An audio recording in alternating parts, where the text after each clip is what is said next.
다윗의 마지막 말이라 그랬었는데, 이 마지막 인생을 어떻게 다윗이 살아왔는가를 우리가 상고함으로써 우리도 한번 다윗처럼 새풀처럼 구름에 한 점 없는 찬란한 그런 하늘처럼 아침에처럼 밝고 맑고 환한 그런 믿음의 삶을 살기를 주의 이름으로 축원합니다.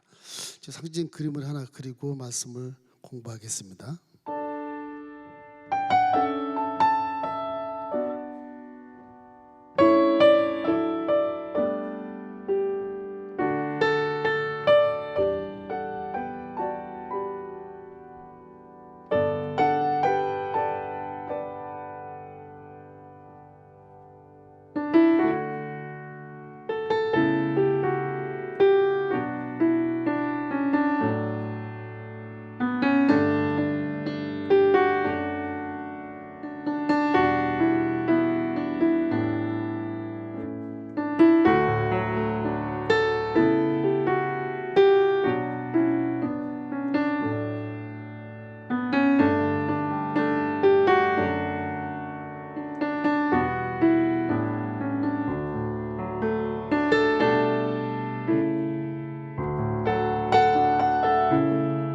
사람이라는 것이 이렇게 인생 살다 보면 뭐 다 고생이죠. 인생은 70이요 강건하면 80인데 그 자랑은 수고와 슬픔뿐이니까 잘났건 못났건 뭐 명예가 높고 위치가 높고 물질이 많건 다 고생하며 살아요. 별반 다를 게 없어요.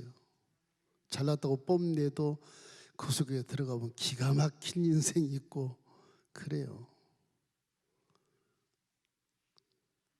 젊은 사람들이지만 제가 이제 교수로 있을 때 인생을 다 마무리하고 하나님께 내 전체를 다 바치겠다. 그리고 자진해서 오신 분도 계시고 하나님 너 이리 와 모가지를 끌고 온 분도 계시고 그래요. 그럼 한 1학년, 2학년, 3학년, 4학년쯤 가면 그 사명감이나 세상을 버리고 왔다는 사람이 변질이 돼 있거든. 얼마 못 가요. 변질이 돼. 제가 생각할 때는 이 사람들이 목사가 되겠나 싶을 생각이 드니까 이제 교수 입장에서는 이런 생각이 들어요. 이 사람들 참 머리에다가 쇠 십자가를 탁탁 박아놓을까? 다 볼 수 있도록.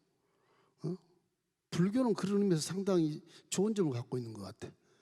머리를 빡빡 깎아버리니까 가발 쓰지 않으면 다 중으로 여기잖아요. 중으로. 뭐 기독교고도 그런 어떤 유니폼이나 그러면 뭔가 이 말처럼 문신을 한다든지 낙인을 탁 찍어가지고 보이게 그러고 살면 좀 하나님을 떠나지 않지 않을까 하는 그런 생각도 막 들더라고요.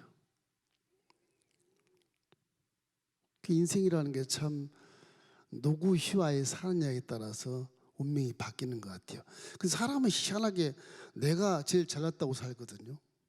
내가 내 힘으로 산다. 내가 열심히 공부해서 뭐 고등교육을 받고 열심히 공부해 승진해서 고급 공무원이 되고 뭐 위치에 오르고 그 생각하는데 별반 차이가 없습니다. 인생을 딱 결론을 지어보면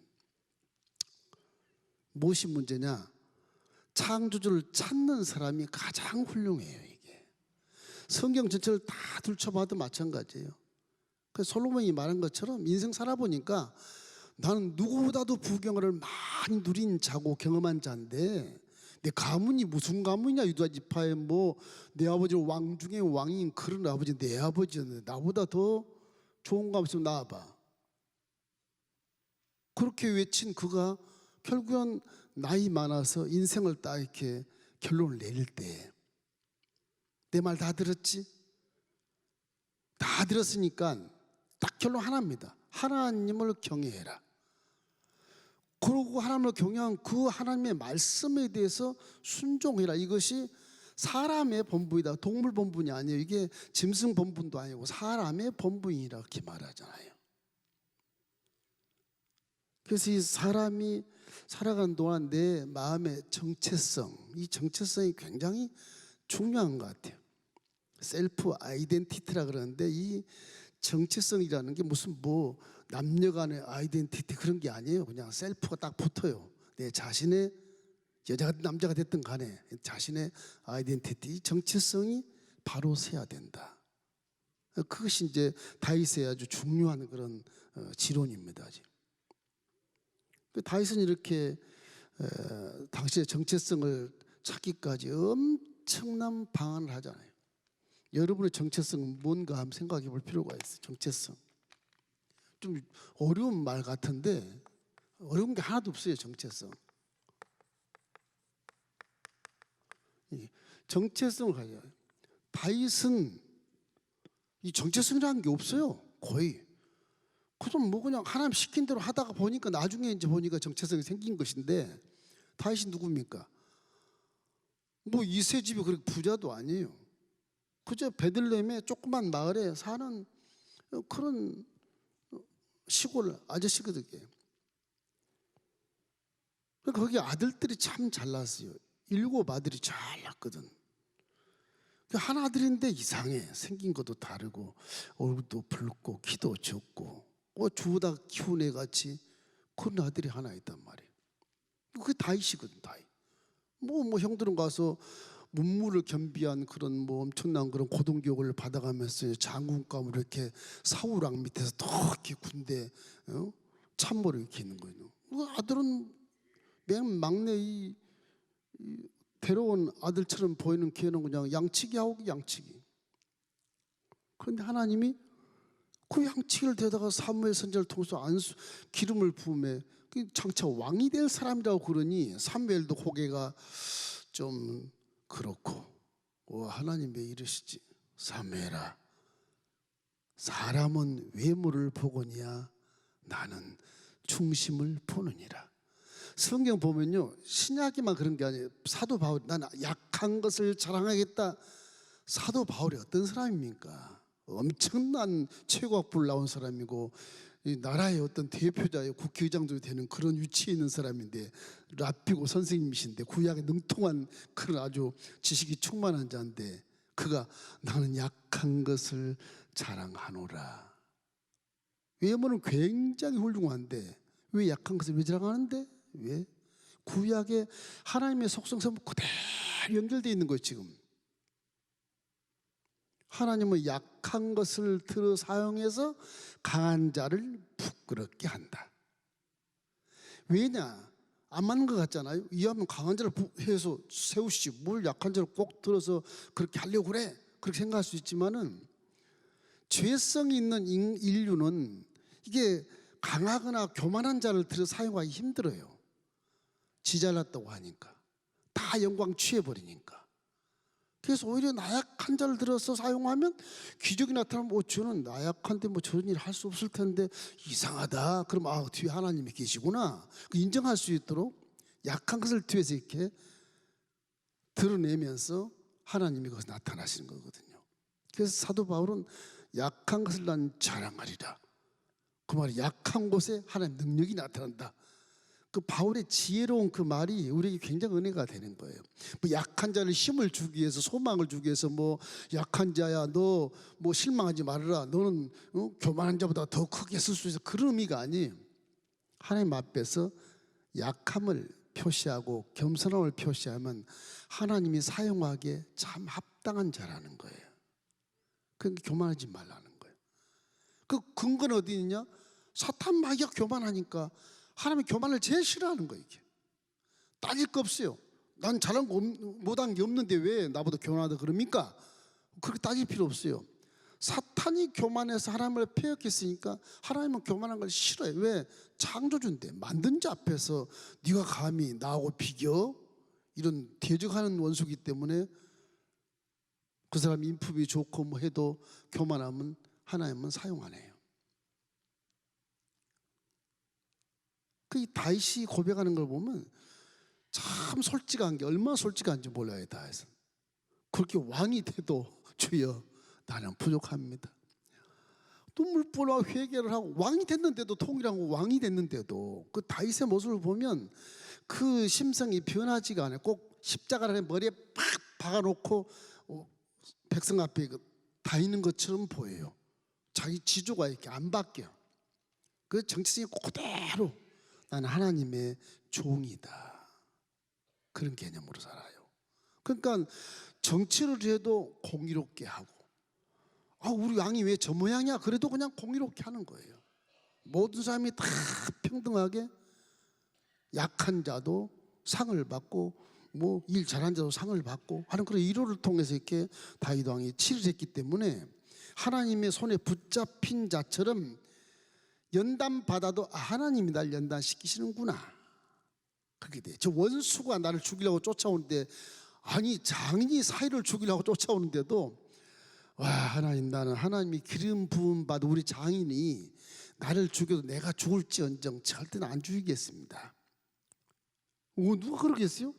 다윗은 그럴 수 있는 사람이에요. 하나님 은혜를 너무너무 받았기 때문에, 아니 초록 목동이 양치는 아이가 전쟁도 한 번도 안 하는 아이인데 전쟁 나가면 이기고 골리앗을 쓰러뜨리고 신기한 일이 벌어지니까 다윗은 그냥 맡겨버린, 하나님께 맡겨버린, 내 맡겨 인생 전체를 내가 맡기니까 뭐 그냥 정체성이 있는 게 아니에요. 그냥 내 맡기는 거예요. 그냥 하나님이 날 도우시니까 죽이려면 죽이십시오. 나는 당신이 장이라서 그런 게 아니라 기름 부음 받았기 때문에 죽일 수가 없습니다. 하나님이 다 보고 계시거든. 다. 그 사울이가 죽일 수 있는데도 하나님 못 죽이게 피하게 하시고 숨게 하시고, 그 옷을 잘라가지고서 장인이여 내가 당신 죽일 수 있었는데 살려준 거야, 이렇게 얘기하는 그 우스꽝스러운 약한 자의 모습, 교만한 자가 봤을 때 어이구 저놈이 어리석은 자가 내 옷자락을 잘랐어, 근데 나를 안 죽였지, 부끄러움을 하게 만드는 그런 거.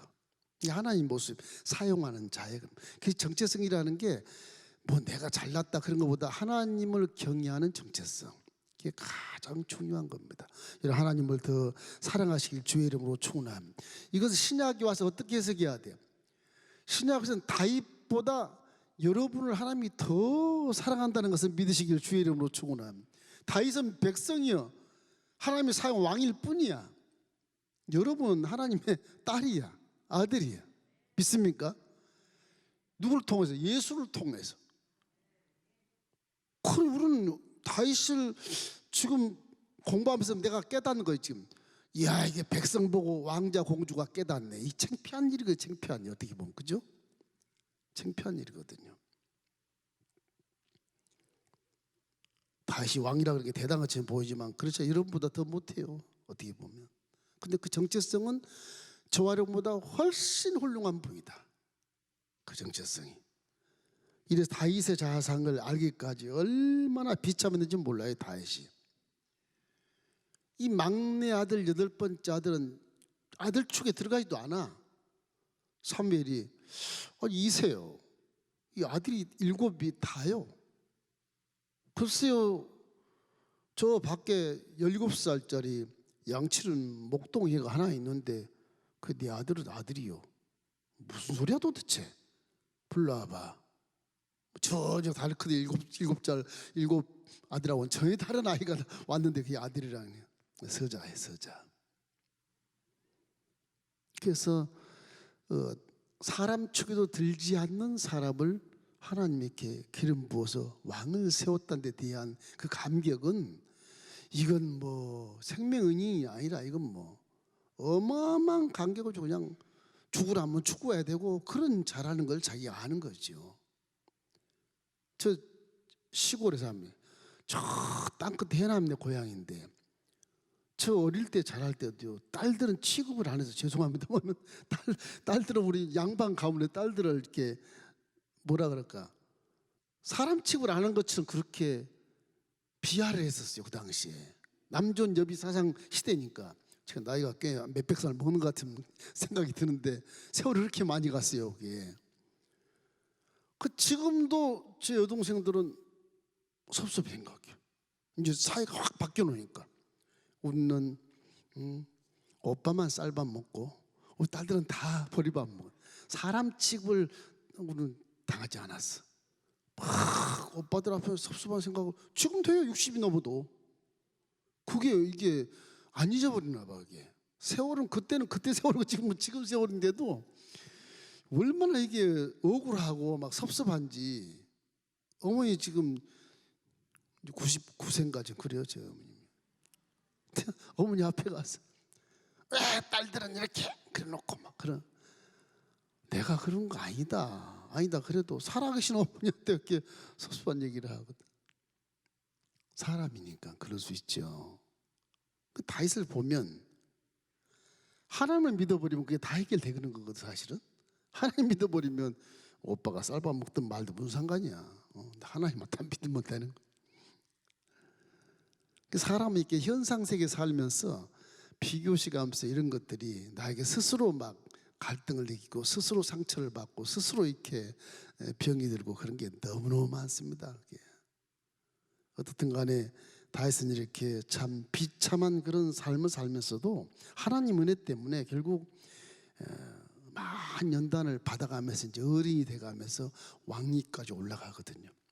그 파란만장한 그 일생이 이제 정체성을 딱 갖게 해서 23장에 와서 마지막 다윗의 말이니라 그렇게 나. 마지막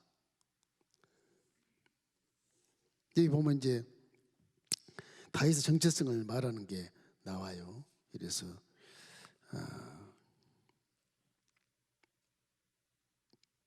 반석인 하나님, 사무엘아 금방 읽었죠 우리. 자, 하나님 날 높이시고 1절부터 한번 읽어볼까요? 자, 다윗의 마지막 말이다. 다윗 이세 아들 다윗이 말하며 높이 세워진 자, 야곱 하늘로부터 기름 부음 받은 자, 이스라엘의 노래를 잘하는 자가 말하노라. 이게 자기 정체성 얘기예요. 높이 세워진 자. 난 저 밑에 양치기였는데 높이 세워주셨다. 누가? 하나님이. 하나님.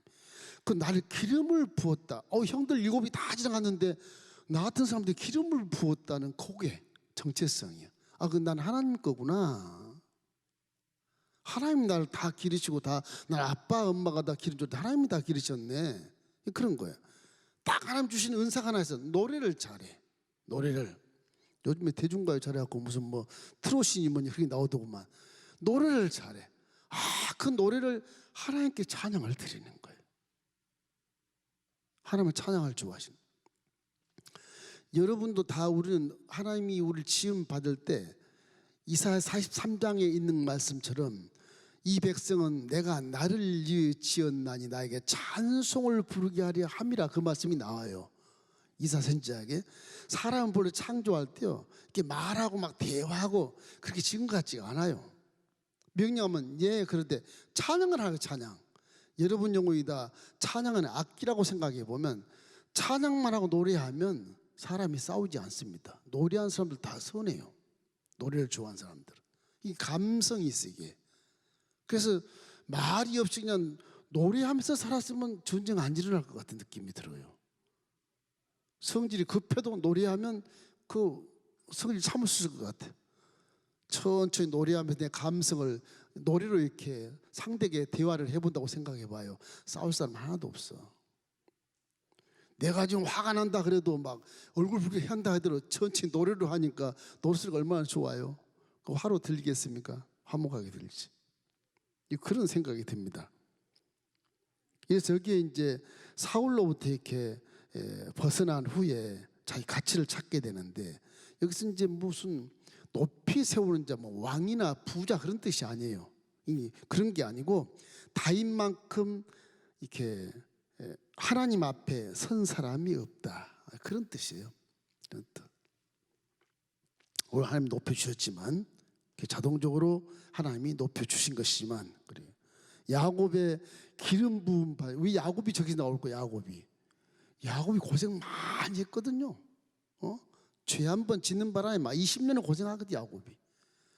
그 다음도 얼마나 고생을 많이 해요. 또 죄 짓고 막 그 아주 죄값을 톡톡히 받은 그런 야곱의 그런 파란만장한 그런 세월 막 타국에 가서 20년 동안 망명생활 하다 돌아와서 또 난리 법석 치고 자식들 뭐 또 싸우고 뭐 막내 아들 팔아먹고 뭐 이건 뭐 야곱의 인생이라는 게 우리 인생 전체를 말한 것 느낌이 들잖아요.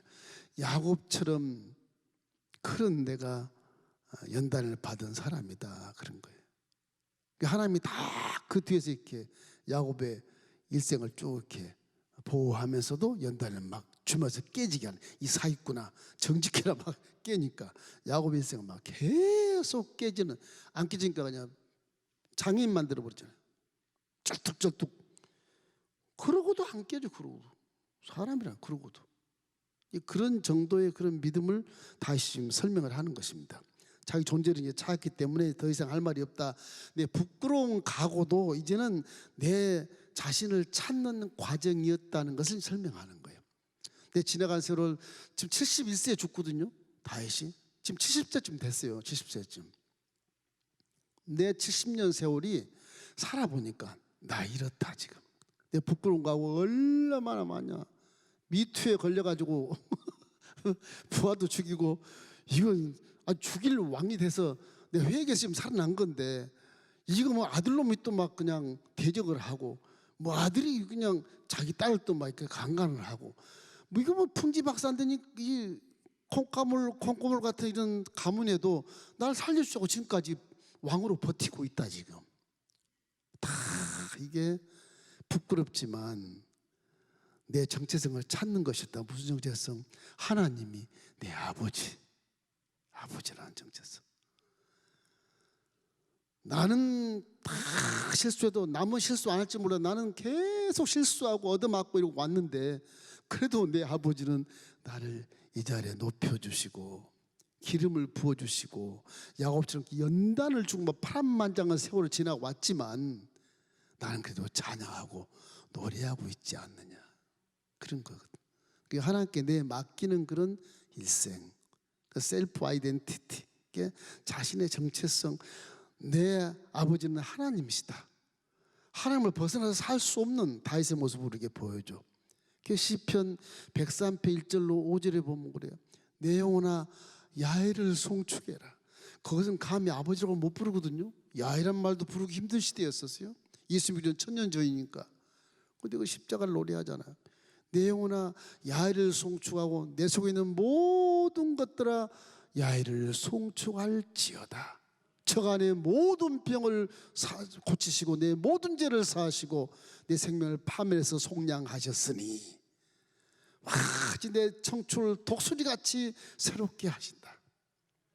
그 다윗의 고백이거든.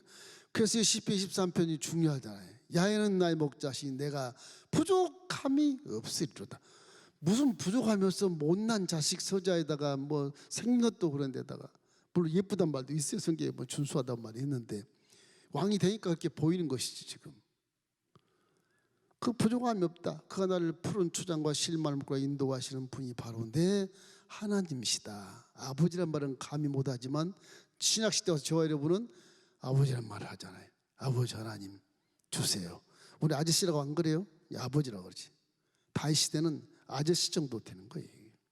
창조주지만 그래도 그런 관계에서도 눈물을 뿌려 요를 적시고 내 침상이 눈물 때문에 붕붕붕 뜨는 것 같습니다. 그 정도의 그런 애통하고 절규하는 그런 다윗의 이런 회개의 모습들을 바라보면 정말 그 사람은 하나님을 경외하는 인생을 살았다.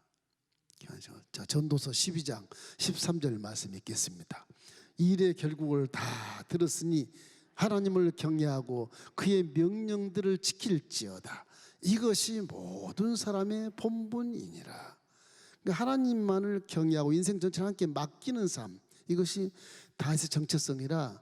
그런 사람이 많이 있겠습니까? 다윗은 내 마음에 합한 자라고 하나님이 인정을 해주잖아요. 인정. 대단하잖아요. 구약시대 뭐 십자가도 없는데 그 대단한 겁니다. 그거는 정말 천만이나 하나 있을까 말까 그런 다윗의 모습을 하나님 칭찬하는 걸 보면 그 칭찬은 하나님이 다윗을 건져주지 않고 뭐 왕이 안 올려주겠습니까? 당연히 왕이 올려주는 것이죠. 여러분도 하나님을 아버지로 모시는 정체성을 반드시 잊지 말기를 주의 이름으로 축원합니다.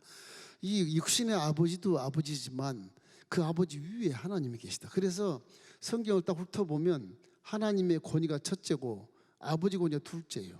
그렇게 돼 있어요. 그렇게 돼 있어. 그러니까 아버지를 잘 섬기는 자 하나님을 잘 섬긴다. 그렇게 지론이 그렇게 돼 있어요. 항상 여러분 아버지의 말씀도 항상 순종하며 효도하시길 주의 이름으로 축원합니다. 그래야 세상에 빛이 되는 거예요. 복음을 주는 이유는 가정도 화목하라고 복음을 주는 거예요. 내 혼자만 천국 가 그게 아니에요. 다 가정도 화목하고 복을 받고 구원받기 위해서 여러분과 저를 선택한 것을 믿게 되시기를 주의 이름으로 축원합니다. 지금 내 가정이 다 예수 안 믿었어도 전부 다 예정된 가족이다. 주 예수를 믿으라. 그리하면 너와 네 집이 구원을 받는다 그랬으니까 우리 가족 전체가 다 예정된 사람들이 다 하나님이 나를 통해서 다 예정된 그 은혜를 내가 감사하고 전도하면 하나님이 가정 구원을 다 해주시는 것입니다. 그렇게 생각하셔야 돼. 예수 믿고 절대 싸우면 안 돼요. 예수 믿고 싸우지 마시죠. 요즘에 막 시대가 많이 바뀌어서 이제 옛날에는 족보를 굉장히 중요하게 여겼는데 족보를 요즘 시대 이제 젊은이들 족보는 전혀 모르잖아요. 이제 문중 어르신들이 이제 족보 가지고 이제 마지막 세대에 딱 걸려 있어. 그분들 가시면 족보 몰라 하나도, 그죠? 몰라. 요즘에 법원에 제수되는 게 문중 제수가 많아요. 이 재산 싸움 이게 몰라. 지금 70, 80대도 족보를 별로 모르는데 그걸 가지고 이제 지분 재산 싸움을 많이 해요. 이 사람 욕심이라는 게 참 신기해요.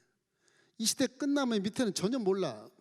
자기의 뿌리도 몰라. 뿌리도 이제 전부 이기적인 삶을 살고 핵가족 삶을 살기 때문에 뭐 어르신이 누군지 뭐 형제가 누군지도 몰라. 사촌도 이제 필요 없을 겁니다. 이대로 가다 보면 그거는 성서적이질 않아요.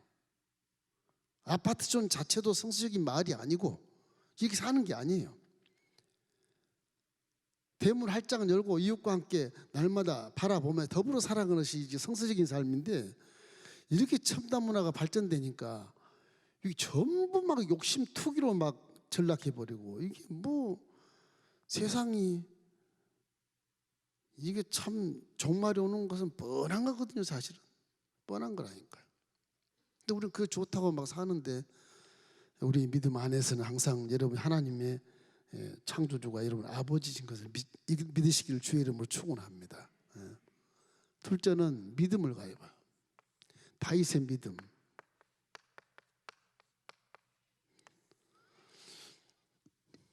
믿음은 신뢰라.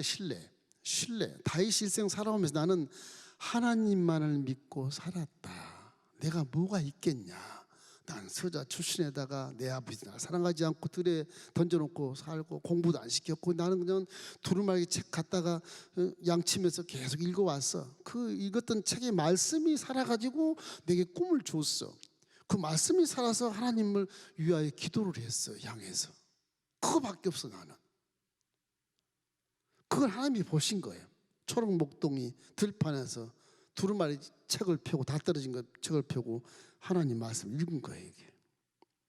자기 형들의 일곱 아들이 다 건장해서 창을 들고 활을 등에 짊어지고 장군으로 살았지만 그들은 두루마기 읽었다는 말이 전혀 없어.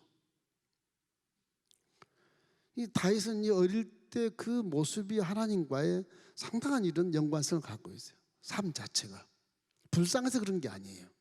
다윗의 심령이 하나님과 신뢰성을 갖기 때문에 그런 것입니다.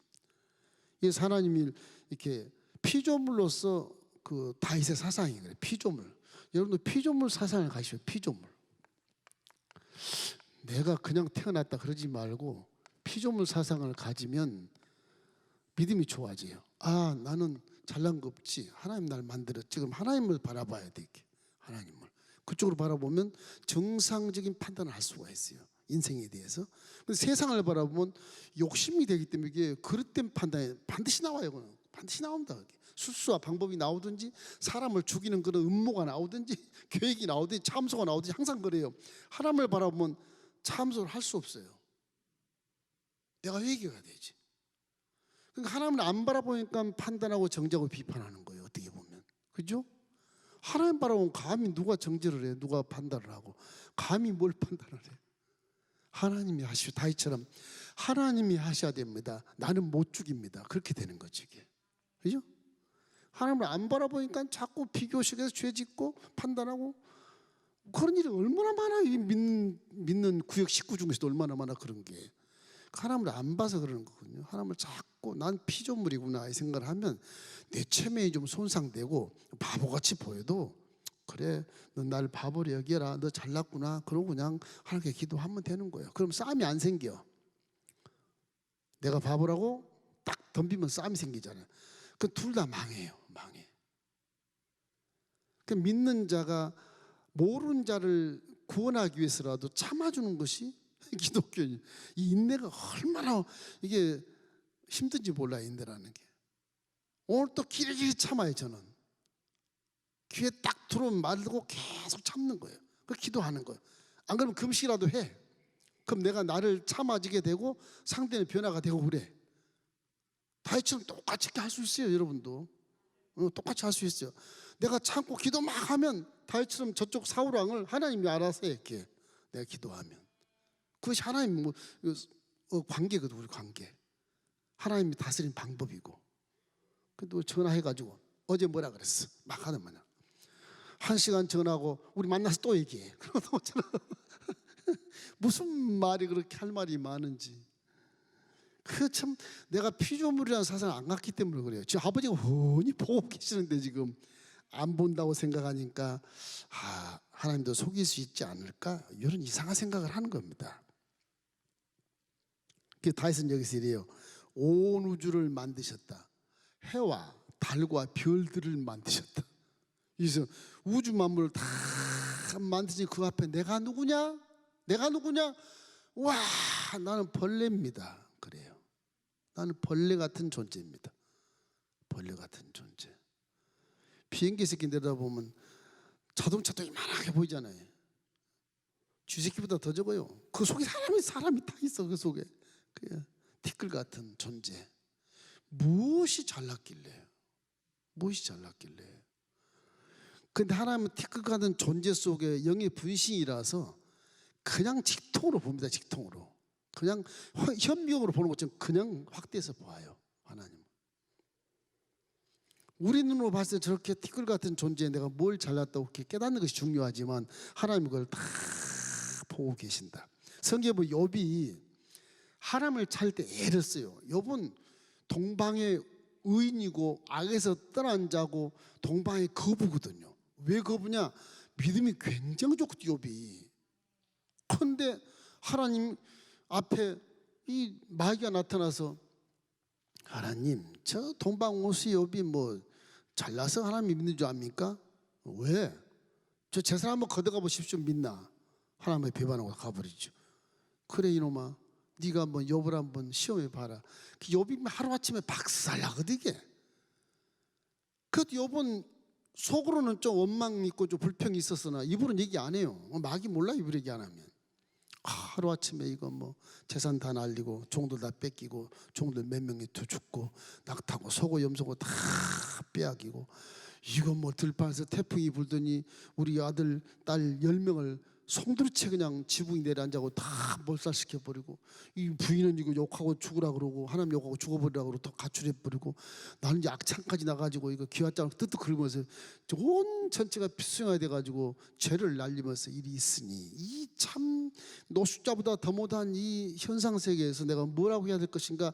마귀가 다 봤거든. 그래 너 하나님 욕하고 죽어라 네 부인 말처럼 뭐 그러고 마귀가 기다리는데 주신 자도 야외시오 취하신 자도 야외시니 야외가 찬송을 받으십시오. 그래 보니까 마귀가 그냥 주랭랑을 쳐버린 거 아니야. 우와 저 자식 믿음이 저렇게 좋나. 케어패하는 케어패. 그 다윗이 그런 아주 하나님을 찾으려고 애쓰는 그럴 때 다윗에게도 저 욥에게도 그래요. 하나님이 내가 누구냐 욥아 너 마음이 원망이 있는데 너 나한테 대드는 거냐? 내가 잘못한 게 뭐가 있어? 친구들한테 막 그러니까 하나님이 그러는 거예요. 욥아 네가 나보다 힘이 세냐? 아니요. 저 시냇가에 하마가 너보다 힘이 세냐 안 세냐? 하마가 더 힘이 세죠? 그 누가 만들었니? 하나님 만드셨죠. 그래 깨닫는 게 없냐? 아, 난 힘이 없는 자구나. 그래서 욥도 진짜 버러지 같은 사람이라고 고백을 하는 거예요. 이래서 이게 내가 지금 주는 살아계시고 내가 이 육신 밖에서 주님을 봅니다. 그 말은 내가 죽었습니다 그런 얘기잖아. 난 죽었습니다. 육신 밖에서 영안으로만 봅니다.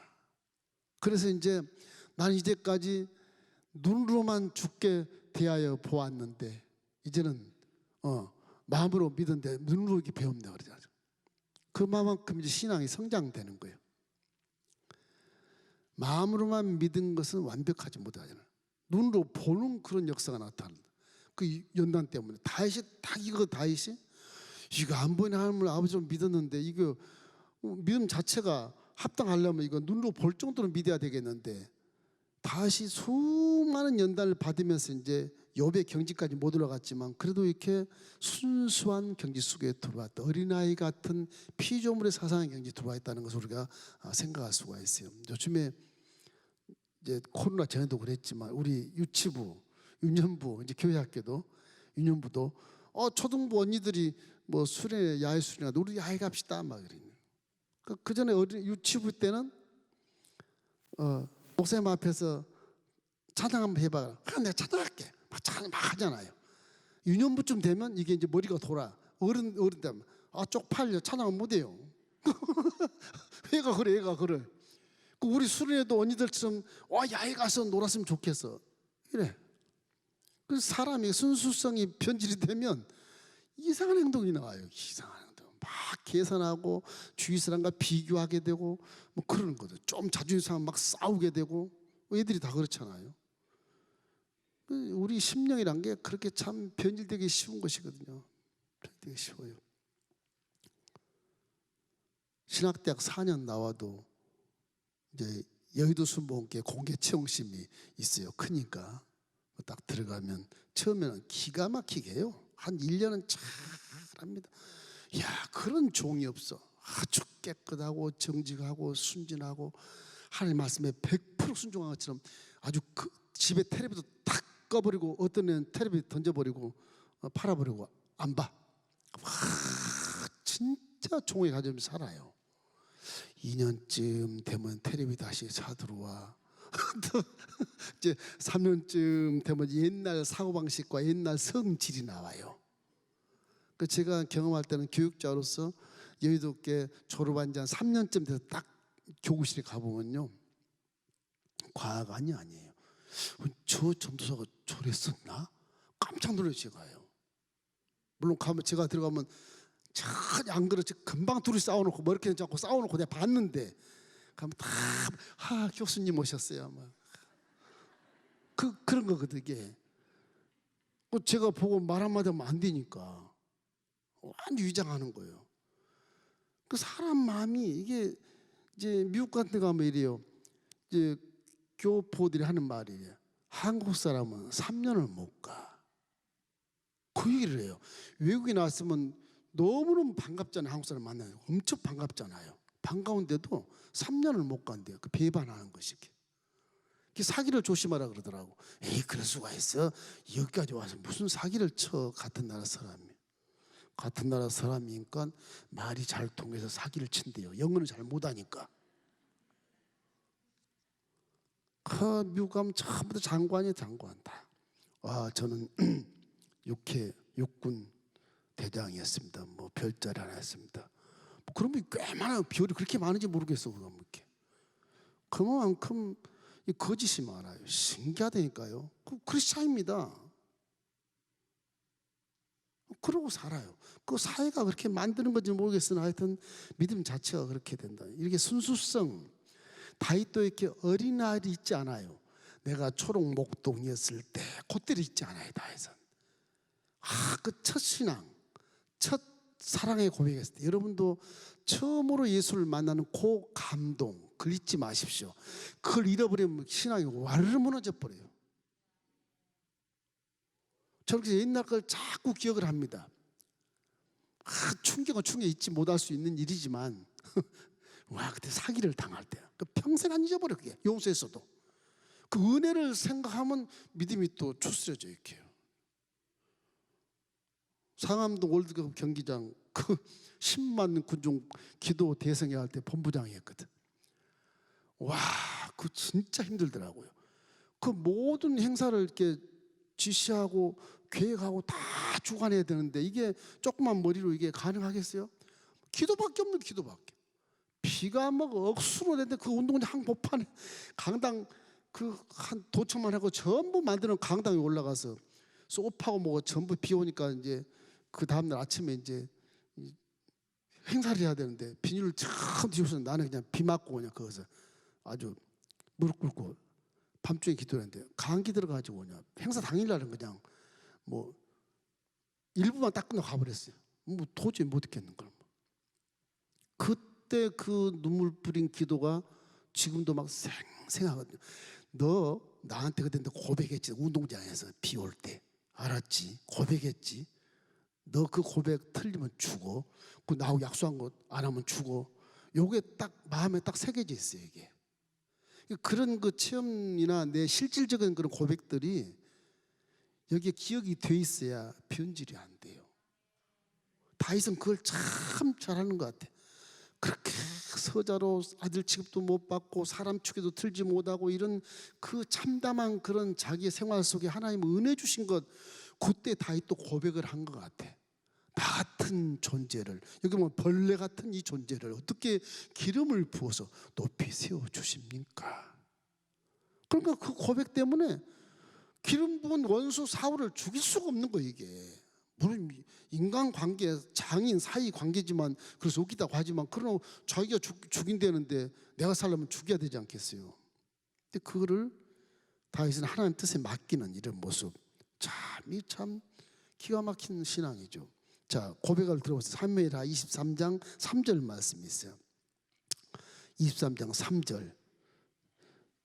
이스라엘의 하나님이 말씀하시며 이스라엘의 반석이 내게 이르시기를 나 사람을 공의로 다스리는 자, 하나님을 경외함으로 다스리는 자여. 그러니까 하나님을 반석이 뭐예요?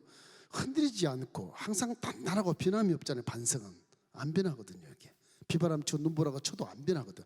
그 마음 단단한 반석 같은 하나님은 반드시 나를 신뢰할 수 있는 분인데 내가 변질돼서 바위를 떠날 수 있고 반석을 떠날 수 있는 것이지 반석은 그대로 있잖아요. 이게 공의롭다. 이걸 하나님이 느낌을 주심으로 이 정치하는데도 사람 눈치 안 보고 공의로 다스리고 하나님을 두려워하는 마음으로 백성들을 다스렸다. 그러니 뭐 이슈 하나가 그렇게 하니 나라가 사는 거죠. 통일왕국이 사는 겁니다. 뭐냐? 하나님이 반석이 되는 그 비결을 알았기 때문에 그렇다. 그런 얘기인 것입니다. 요즘 사람들은 뭐 고발하고 고소하고 뭐 그렇게 하잖아요. 다 반석을 모르기 때문에 그런 것이. 남의 약점을 파서 막 입을 다물게 하고 그렇게 하는 거예요. 이제 다윗도 이제 백성들이 막 들고 저 다윗 왕이 뭘 잘못했냐 막 파고 뒤에서 막 그런 존재들이 있을 거 아니겠어요. 여당 야당처럼 이렇게 막 파가지고 껍데기 벗기고 그 말씀을 했다 생각하면 이 4절 읽으면 금방 알아요. 사무엘하 23장 4절. 그는 돋는 해의 아침빛 같고 구름 없는 아침 같고 비 내린 후에 광선으로 땅에서 음이 돋는 새 풀 같으니라 하시도다. 다윗에서 막 긁어내리고 껍데기 벗겨도 이게 뭐 구름 한 점 없는 햇빛 하늘처럼 깨끗하고 아침에 돋는 새풀처럼 아주 티 하나 없이 깔끔하게 자라고 그 마음이 그렇게 청아하고 아주 청렴하고 깨끗하다는 게 이 지도자로서 벌써 70세인데도 불구하고 이렇게 깨끗한 자가 있겠냐 그런 겁니다. 다윗은 도망치다가 뭐 부정을 저지를 시간이 없어 사실은. 나중에 뭐 좀 전쟁통에도 부하들이 아우 왕은 예루살렘에 있어야 됩니다. 절대 전쟁 나가면 안 되고 요한강 건너 오지 마십시오.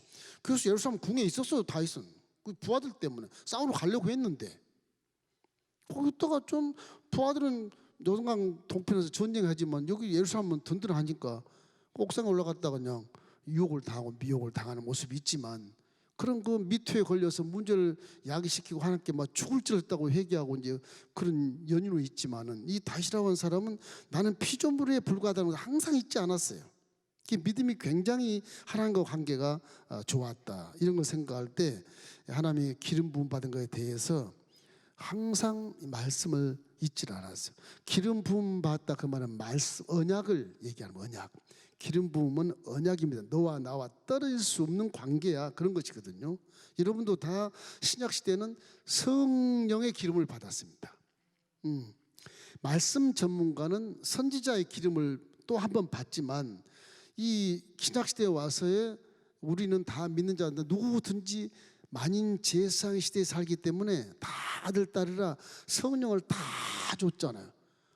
여러분 다 예언도 할 수 있고 꿈도 꿀 수 있고 미래를 내다볼 수 있는 그런 은사를 줄 수 있는 분들이에요. 자격이 있는 분들이요.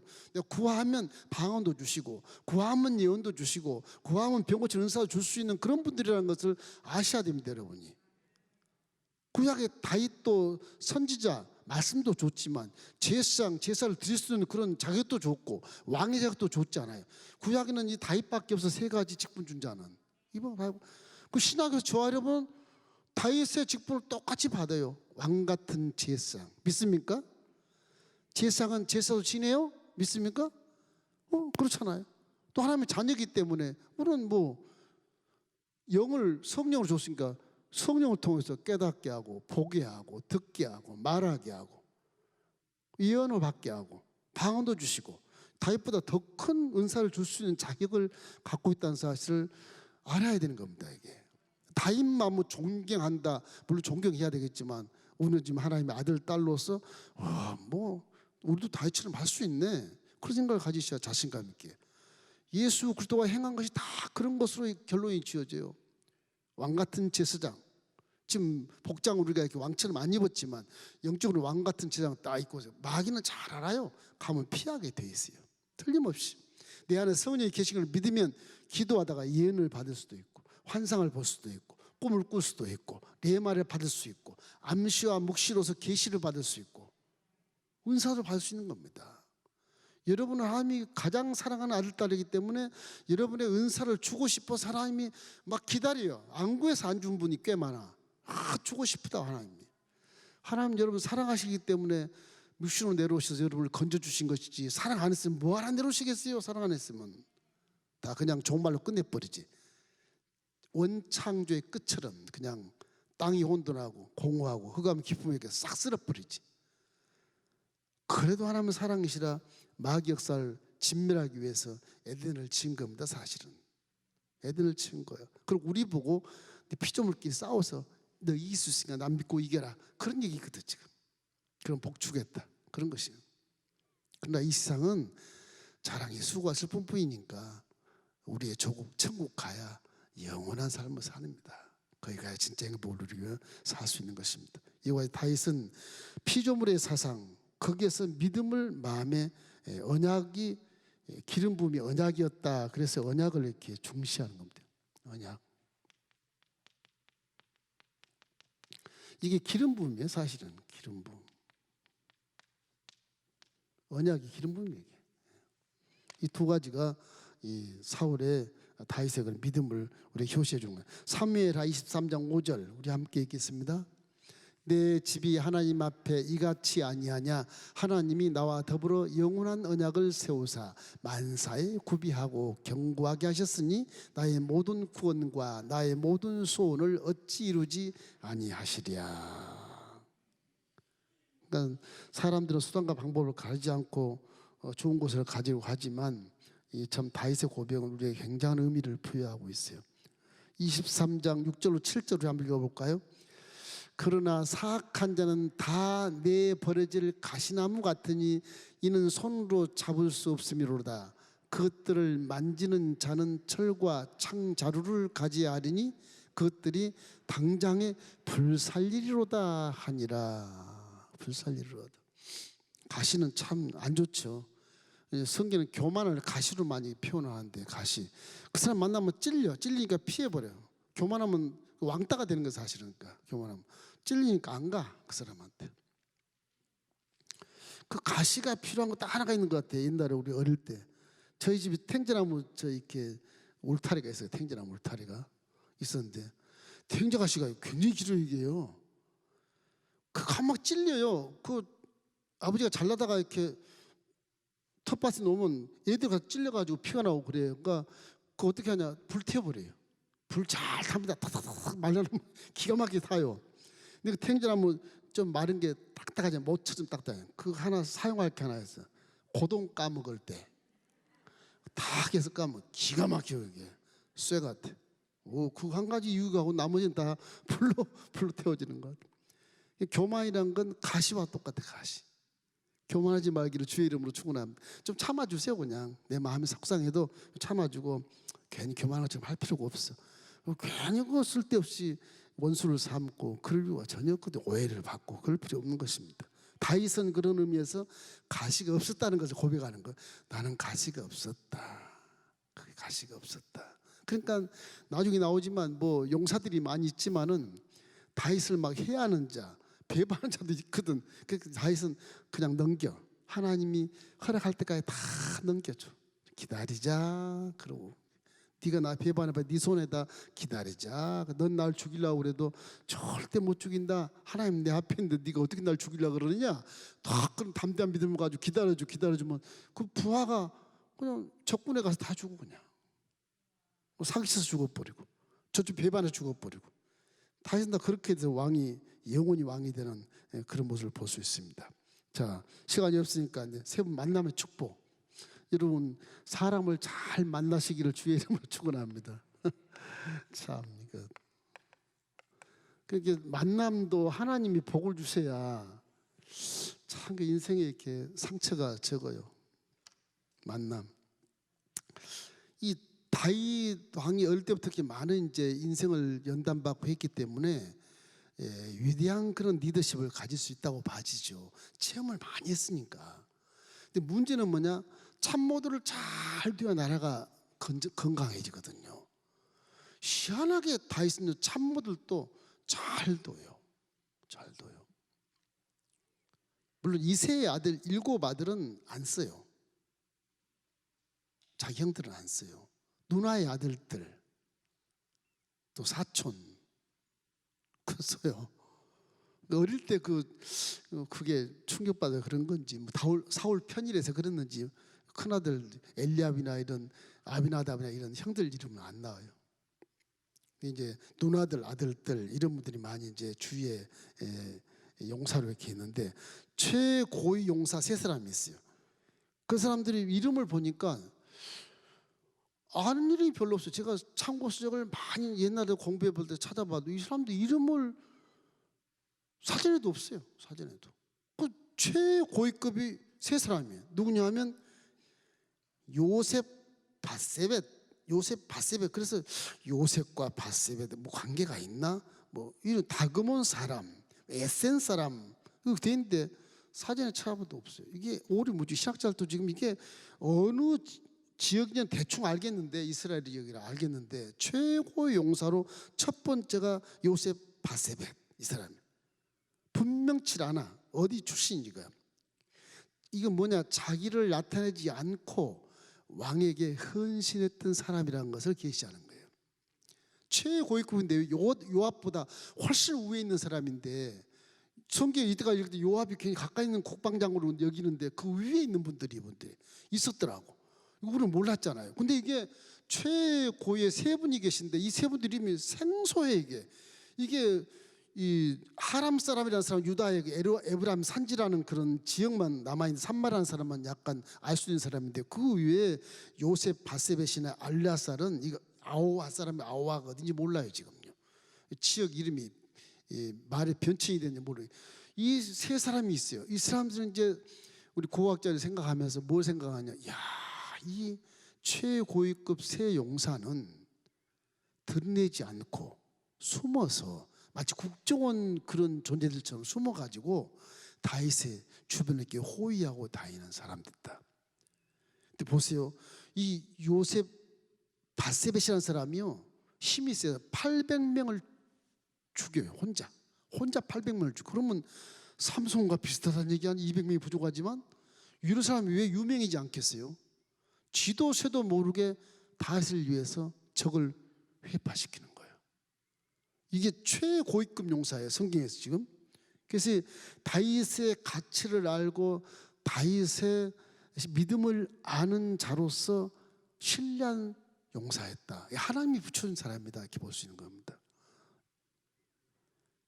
이 지도자 옆에 딱 얼굴로 나와 있는 얼굴, 이 사람들은 별 의미 없고 뒤에 숨어 있는 보호하는 경호실장보다 훨씬 더 높은 장군들이니까, 경호실장들은 이제 제2급에 있지만은 이런 사람들이 지금 이름은 있는데 그 찾아보면 이게 근거가 없어요, 근거가. 그래서 이렇게 그 둘째 사람 알라살이라는 사람도 아우와 사람이라고 그랬는데 아우가 어딘지 몰라요. 지금 성경 안 나와 있어요, 저 사전에도. 알라살 이 사람이 이제 칼 가지고 휘두르는데 칼이 손에서 붙어가지고 안 떨어진대요.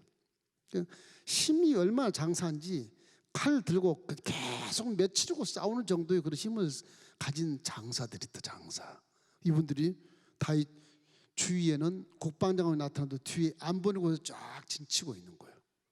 하나님이 그렇게 통일왕국을 위해서 건재하게 만들어 주신 거거든. 요압 그렇게 치려도 나중에 배반합니다. 누나 아들인데. 그러니까 그런 자들이 변질된 걸 알고 하나님이 전혀 변질되지 않는 숨어있는 그런 장군들을 딱 숨겨서 이렇게 통일왕국을 관리하게 했다, 이렇게 볼 수밖에 없어요. 삼마, 히랄, 이 하랄이라는 사람은 여기 이제 마지막 세 번째 사람인데 에브라임 산지에 거기를 하랄이라고 해요. 하랄. 에브라임 산지 중부 지방입니다. 이렇게 유다 지방 바로 위에 베냐민 지파하고 비슷한데 거기에 삼마라고 하는 장군이 이제 여기 성경에 보면 녹두밭에 서 있었다. 얼마나 이 사람이 위대하고 힘이 센 장사인지, 골리앗처럼 힘이 센 장사인지 녹두밭에 딱 서 있는 거예요. 블레셋이 침공을 못하는 거예요. 녹두밭에 숨어서 침공했는데 그 사람이 딱 서 있으면 오지를 못하는 거예요. 그 정도로 천사 같은 모습으로 이렇게 다윗 주위를 이렇게 다 보호하고 있다. 그런 것이 이제 성경의 23장에 나옵니다. 이 세 사람이 다윗 옆에 있어서 이름도 없이 빛도 없이 헌신하고 오직 죽음만을 위해서 희생하는 그런 자, 충신. 이 세 사람 아마 상을 많이 받았을 것 같아요. 천국 가면 이름도 없이 빛도 없이 상급을 엄청 받았을 것 같아요. 그런 분들이 지주자 옆에 있으면 건강하게 된다. 나라도 건강하고 공동체가 건강하게 된다. 와, 이건 참 하나님이 다윗에게 큰 그 힘을 주신 거죠. 정말 하나님이 다윗을 사랑하는 거예요. 야, 이런 분들이 옆에 있으면 얼마나 좋을까, 이 생각을 해보는 겁니다. 이 세 사람이 이제 행하는 것을 이렇게 보면 이런, 다윗이 이제 블레셋이 다윗 고향을 침공을 해요. 베들레헴 막 침략하고 거기다 진영을 쌓아요. 다윗은 멀리 산에서 바라보면서, 예루살렘 쪽을 바라보면서 태는 떼약볕이지 목은 마르지 물을 마시도 미지근하지 물이 이게. 그래서 고향 생각을 하는 거예요. 다윗이 진영에서 용사들이 있는 데서 이 세 용사가 맨 주위에 숨어 있으니까 가깝죠. 비밀을 다 듣고 있거든 용사들이. 다윗은 그냥 푸념한 거예요. 아, 날씨가 덥다. 이 물이 왜 이렇게 미지근하냐. 저 내 고향 베들레헴의 성문 곁에 우물에는 전 샘물이라 엄청 시원하고 좋은데. 이 말을 그냥 밤에 그냥 푸념을 했어요. 그냥 요압도 못 들었어요. 그 사람들 그냥 보이는 장군들이라. 이 안 보는 장군들이 왕의 소리를 들으니까 왕께서 베들레헴의 성문에 우물물을 마시기를 원하시는구나. 이분들이 몰래 셋이, 그 블레셋이 다 점령해 오신 곳인데 블레셋 진영으로 들어가요. 밤중에 몰래. 그 우물물 또 와요. 목숨 걸고 또 와요. 근데 이 사람들 이름이 별로 한 번 나타나지 않는 이름들 셋 다. 이 요셉 바세벳이나 엘레아살이나 삼마라는 이름이 처음 나오는 거예요. 동명이 있는 거 엘레아살도 있긴 있지만 제사장 있지만은 이게 나오는 거예요. 이 사람들이 베들레헴 가서 밤에 몰래 가서 물을 떠와요. 왕이시여 드십시오. 고향의 샘물입니다. 무슨 소리냐? 지금 저기 블레셋 진영인데 거기서 또 왔단 말이냐? 예, 나 못 먹는다. 니네들이 목숨을 걸고 또 네 물은 핀이라. 야훼께 드리자. 야훼 제단에 갖다 부어버리고 안 먹어요. 이 지도자 뒤에 숨어있는 이 하나님이 정해준 사람들이겠지만 이 숨어있는 이 최고위급의 용사들이 있어서 이스라엘의 통일왕국이 계속 유지된 걸로 봅니다. 본눈에 보이는 요압 장군이나 아비새나 이게 아사엘 이놈들 전부 다 누나들 아들들인데 이거 서로 죽이고 싸우고 막 그런 애들거든. 저쪽 사울 쪽에 사촌도 아브넬도 죽여버리고 막 그러거든요. 그러다 막내 동생이 죽잖아요. 누나들 막내야. 이런 눈에 보이는 장군들은 믿을 수가 없다고 하는 그런 결론이 나타나는데 결국 다윗이 이렇게 이제 그런 보이지 않는 새 왕을 통해서 이렇게 존속을 하게 됐다는 것을 알 수가 있어요. 여러분도 천사처럼 하나님이 여러분 주위에 여러분도 모르는 사이에 다 호위하고 있는 것을 믿으시기를 주의 이름으로 축원합니다. 근데 그런 만남을 축복했으면 얼마나 좋겠어요. 막 그렇게 신뢰하면 얼마나 좋을까. 자, 두 번째는 준고위급 세용사가 이제 그때 이제 요압이 나옵니다. 요압과 아비새. 그다음에 이제 분하야라고 하는 이 대지상의 아들이 나와요. 그 맨 밑에 그 이제 누나의 아들 셋째는 죽었어요. 아브넬에게 죽어가지고서 결국 아브넬도 죽이는데 이쪽에서도 죽이는데 원수가 원수를 낳는 것이죠. 이제 중고위급 삼형사가 눈에 나타나 이제 장군들이에요. 다 이 세 사람들이 전부 누나들 아들들이에요. 그래서 이제 대제사장 분야는 누나 아들들 맨 막내 아사엘의 대신으로 분야를 세웠는데 이 분야는 경호실장 그 정도로 있고요. 요압이 가장 큰 국방장관, 아비새가 그 다음에 이렇게 해서 이제 친족으로 쫙 태어났습니다. 이 분야라는 사람은 대제사장의 이런 아들인데 이 사람은 힘이 세가지고 구덩이에 빠진 사자를 몽둥이로 죽였던 사람이고요. 애굽 장수도 창을 빼가지고 죽였던 그런 힘센 사람이 경호실장으로 딱 이렇게 있는 겁니다. 그리고 이제 마지막 30명이 이제 장수로 30도 쭉 나와요. 30명이 이 요압의 다윗의 정부에 30명 요직들이 전부 나와요. 거기에 이제 이 요압 동생 막내 다윗의 수르야의 누나의 아들 요압, 아비새, 아사엘 요 세 아들이 있는데 아사엘이 죽었다고 그래요. 막내 아사엘 죽었어요. 죽은데 이 사람이 이제 30명의 맨 위에 있었어. 아사엘이 이미 죽었어요. 그 다음에 이제 엘리암이라고 하는 이 유다 지역에 사는 엘리암이라고 하는 이 사람이 이제 다윗을 배반하고 압살롬에 붙었다가 결국은 죽었는데 이 엘리암의 아들은 또 다윗 쪽에 붙어 있어요. 그래서 다윗 쪽부터 충성을 다해요. 그래서 결국 용사로 남습니다. 그 다음에 햇사람, 여러분 잘 아는 우리야도 죽었지만 30명 용사에 쭉 들어가 있어요. 우리야도 죽었지만 들어가 있어요. 우리야가 뭐 왕에게 아내 뺏기고 이렇게 했지만 우리야도 30명 용사에 딱 들어가 있습니다. 지금 성경에 보면. 그래서 이게 충성된 장수들 이 30명이 결국 이스라엘 전체를 이렇게 호위하고 안보에 굉장한 그런 공을 세운 공로자들이다. 이렇게 다시 이제 마지막 말하면서 이렇게 나는 이러한 정체성을 갖고 있었다. 나는 이러한 믿음을 하나님을 난 이렇게 믿었다. 그리고 하나님 나에게 주어진 모든 구조의 이런 정부의 이런 조직들을 이렇게 하나님이 다 만들어 주셨는데 특별히 은혜인 건 보이지 않는 새 용사가 있기 때까지 내 일생 중에 70년을 계속 뒤에서 호위해 줬다. 요압 너 뒤에는 더 큰 용사가 있느니라. 근데 나중에 요압이 이제 24장에 가면 비판을 또 해요. 그래서 하나님이 하신 거라. 이제 이스라엘의 다윗의 왕국의 역사인데 다윗이 개인적으로 이렇게 70세 인생을 되돌아보면서 우리에게 주어진 교훈은 반드시 정체성을 가져야 된다. 믿음을 가질 때 하나님은 이제 신약시대 우리 아버지 하나님이니까 반드시 아버지로 믿고 아버지께 말씀한 것처럼 솔직하고 정말 진실하게 기도하고 내 속에 있는 걸 숨기지 말고 다 아뢰는 그런 아버지 관계가 돼야 되는 것이고, 그죠? 그러면 우리 아버지가 여러분 세상 살 때 여행하는데 다 호의해 주시고 천국차서 이렇게 지켜주신다는 것을 항상 믿기를 주의 이름으로 축원합니다.